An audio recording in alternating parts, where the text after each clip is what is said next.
बाबू सोनय भैया मान बचनिया हमार मोर सुगनवा हो गैला जग में उत्तम व्यवहार मोर सुगनवा हो गैला जग में उत्तम व्यवहार।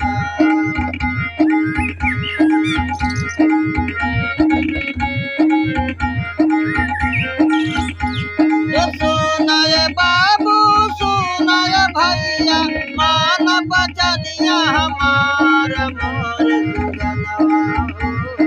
गैला जग में उत्तम व्यवहार मोर सुगनवा हो गैला जग में उत्तम व्यवहार।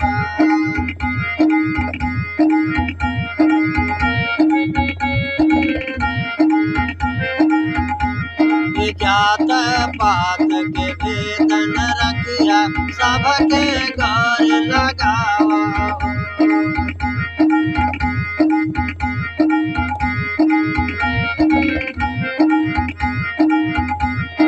जात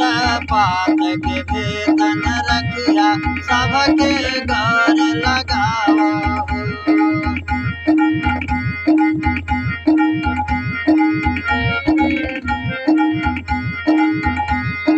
दूसरा के कहला में पड़ के धर्म नहीं नसावती मोर सुगनवा हो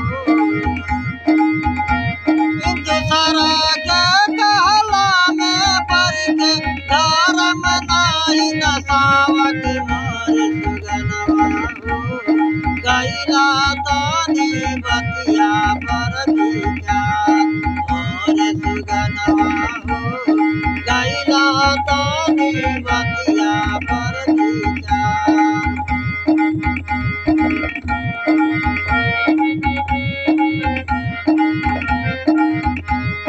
सुनय बाबू सुनय भैया मान बचनिया हमार मोर सुगनवा हो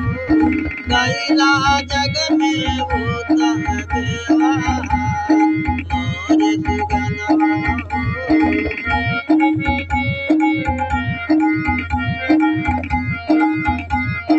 जवन कही जानती रहली रामचंद्र के साथ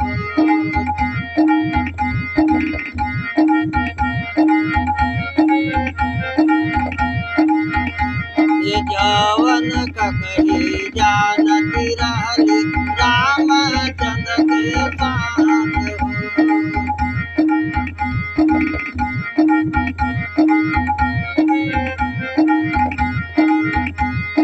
मंथरा के कहला में पड़ के दिहली राम बनवास मोर सुगनवा हो जर गैला मनिया का मोर सुगनवा हो जर गैला मनिया का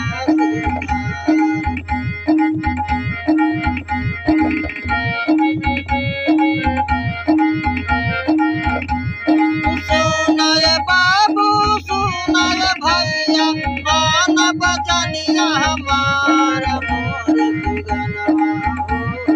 गैला जग में उत्तम व्यवहार मोर सुगनवा हो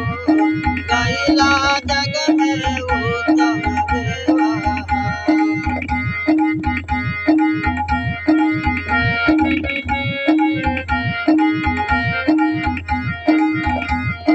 बहुत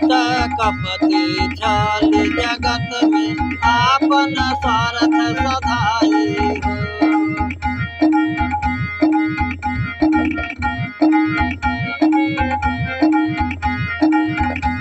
ये बहुत कपटी छल जगत में आपन स्वार्थ सधाई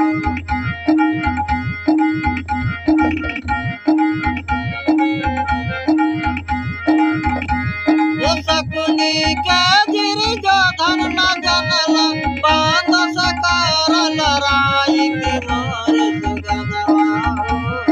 कति कति गिरला पूरा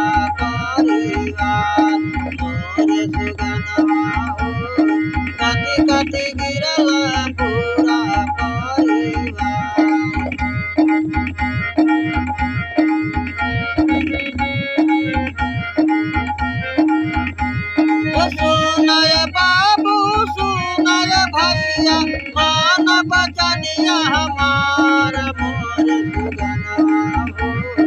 कैला जग में उत्तम व्यवहार मोर सुगनवा हो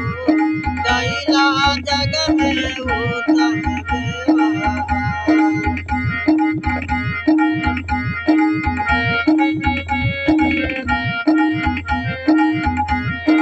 ऐसे पोत भइल देशवा में लोथ बहुत ठंडा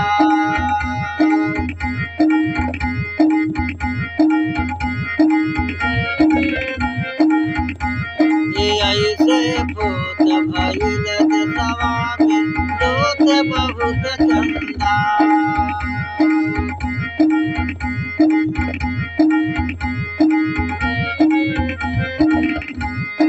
राजकुमार अब का बतलाई देशवा के हम हाल मोर सुगनवा हो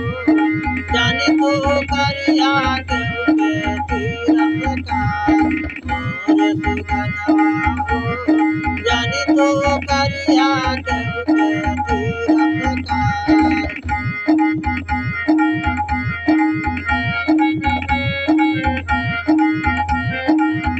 सुनल बाबू सुनल भैया मान बचनिया हमार